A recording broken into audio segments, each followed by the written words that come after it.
পরিমাণ কম থাকলে আপনার খাওয়া দাওয়া ঠিক মতো করতে হবে। খাওয়া দাওয়া কি খাবেন? নরমালি তো খান দুধ, ডিম, মাছ, মাংস।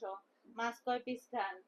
মাছ নিজের জন্য 2 পিস নেবেন, মাংস নিজের জন্য 2 পিস নেবেন। বুঝতে পারছেন? প্রতি বেলায় খাবারে। আর হচ্ছে শাকসবজি, যেসব পালং শাক, তারপরে হচ্ছে কলমি শাক, কচুরলতি, কচু শাক, এখন এগুলি পাওয়া যায়। কচু শাক টাক এগুলি পাওয়া যায়, কচুরলতি এগুলি পাওয়া যায়। এগুলি খাবেন এগুলাতে। তারপরে হচ্ছে কলা, পাকা কলা, কাঁচকলা। হ্যাঁ, পাকা কলা ডেইলি 2টা 3টা পাকা কলা খাবেন। এছাড়া যেসব ফল ছিলে রাখলে কালো হয়ে যায়, এই সমস্ত ফল খাবেন। কি কি আছে ফল?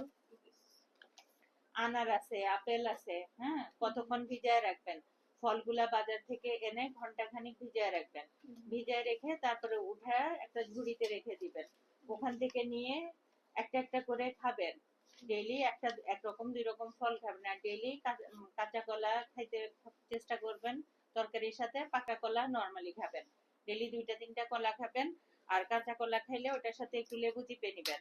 পালং শাক খাবেন, কলমি শাক খাবেন, এগুলি খাবেন। ঠিক আছে? দুধ, ডিম, মাছ, মাংস এগুলি খাবেন। ছোট ছোট মুরগির বাচ্চা খাবেন। এগুলাতে আপনার শরীরে রক্ত তৈরি হবে। এছাড়া হচ্ছে আমাদের দেশে কি বলে, রুই মাছ, কাতল মাছ, বিভিন্ন রকম মাছ, শিং মাছ, হ্যাঁ, মলা ঠেলা মাছ, এগুলি খাবেন। কবুতরের বাচ্চা কি রক্ত হয়? হ্যাঁ হয়, কবুতরের বাচ্চাও খেতে পারেন। মুরগির বাচ্চা, কবুতরের বাচ্চা, এগুলি প্রতিদিনের খাবার তালিকায় রাখবেন। খেজুর রক্ত পায় না? খেজুর খাবেন, বাদাম খাবেন।